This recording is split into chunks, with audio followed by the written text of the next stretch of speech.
Hello friends, this is Pooja Srivastava and welcome to study zone. जैसा कि पिछले वीडियो में हमने डिस्कस किया है बाल विकास के सिद्धांत के बारे में। ये फर्स्ट चैप्टर का पार्ट 3 है। इससे पहले 2 पार्ट और बन चुके हैं, तो आप उनको ज़रूर देख लेंगे इस वीडियो के देखने से पहले, ताकि आपका कॉन्सेप्ट क्लियर रहे। तो इस वीडियो में हम बाल विकास के बारे में CDP चैप्टर से, चैप्टर का नाम है हमारा concept of development and it's relationship with learning. तो इस चैप्टर में हम वृद्धि और विकास में क्या अंतर है ये देखेंगे और कुछ इम्पोर्टेंट फैक्ट्स को देखेंगे। नोट्स बनाते चलिएगा आप लोग। तो आइए स्टार्ट करते हैं। वृद्धि और विकास, विकास और वृद्धि में क्या अंतर है, आइए देखते हैं।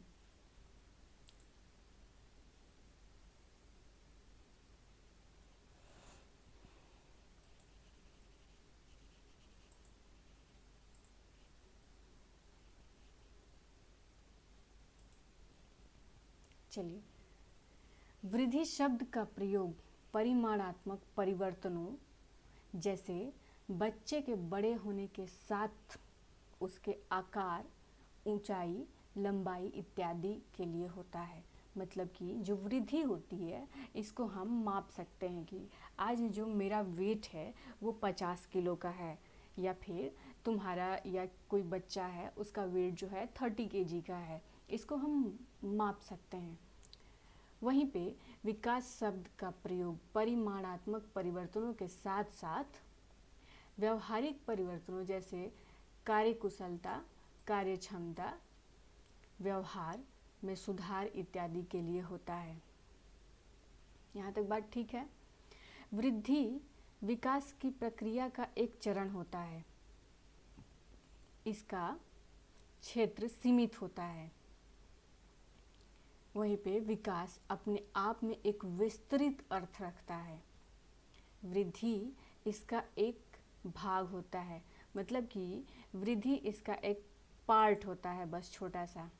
जबकि विकास का जो क्षेत्र है वो बहुत ही विस्तृत होता है।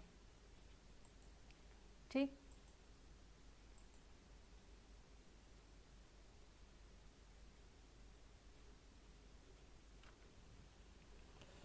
चलिए,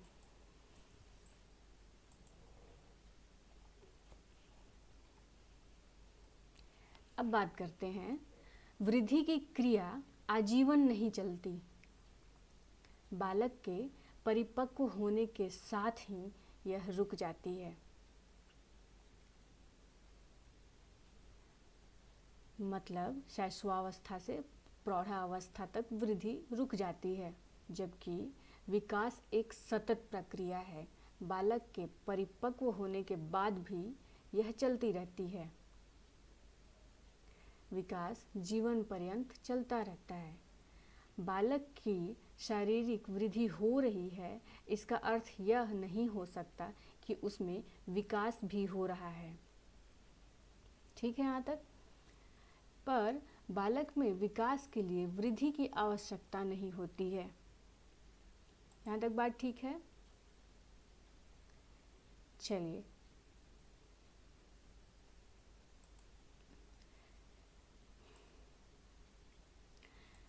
वृद्धि जो है एक छोटा सा पार्ट है, इसको ऐसे समझ लेते हैं। और विकास जो है ये एक विस्तृत क्षेत्र है। वैन आरेख के माध्यम से समझ लेते हैं। ये रहा विकास और ये है वृद्धि, एक छोटा सा पार्ट। उम्मीद करती हूँ आपको समझ में आया होगा। आइए कुछ इम्पॉर्टेंट पॉइंट्स को देख लेते हैं। वैसे तो बहुत मनोवैज्ञानिकों ने बहुत सारे सिद्धांत दिए हैं जिनका डिस्कशन मैं नेक्स्ट वीडियो में करूँगी, पर जो मेन हैं उनका ये मैंने यहाँ पे किया है। वृद्धि तथा विकास की प्रक्रिया को स्पष्ट करने के लिए मनोवैज्ञानिकों द्वारा अनेक सिद्धांतों का प्रतिपादन किया गया है। फॉर एग्जाम्पल, मनोलैंगिक सिद्धांत का विकास किसने किया है, सवाल ऐसे पूछा जाता है। तो आपका उत्तर होगा सिगमंड फ्रॉयड ने किया है। अगला सवाल आएगा, संज्ञानात्मक विकास सिद्धांत के कौन प्रतिपादक हैं?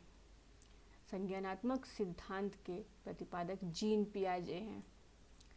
मनोसामाजिक विकास सिद्धांत जो है एरिक्सन ने दिया था। भाषा विकास सिद्धांत, ये सवाल 1 नंबर का पक्का सीटेट में हर साल आता है।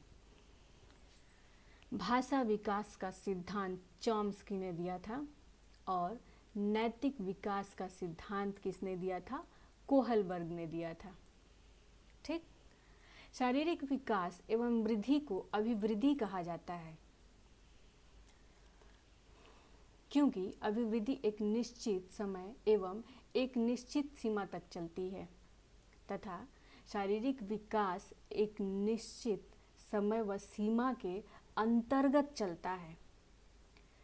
नेक्स्ट पॉइंट है, मानव का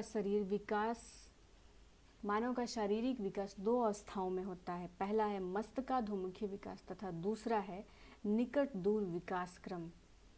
नेक्स्ट पॉइंट है, मस्तकाधोमुखी विकास सर से पैर की ओर होता है। नेक्स्ट पॉइंट है, भ्रूणावस्था में पहले सर का विकास होता है, बाद में धड़ तथा निचले भागों का विकास होता है।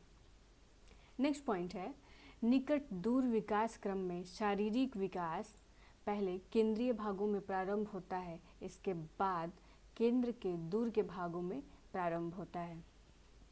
तो ये था कुछ इम्पॉर्टेंट पॉइंट्स और वृद्धि और विकास में अंतर। उम्मीद करती हूँ कॉन्सेप्ट आप लोगों का क्लियर हुआ होगा।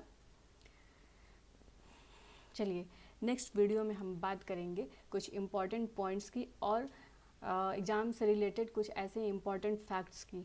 अभी वीडियो नंबर 4 में और लर्निंग की बात करेंगे, अधिगम कैसे होता है। उम्मीद करती हूँ कि वीडियो आप सबको पसंद आया होगा।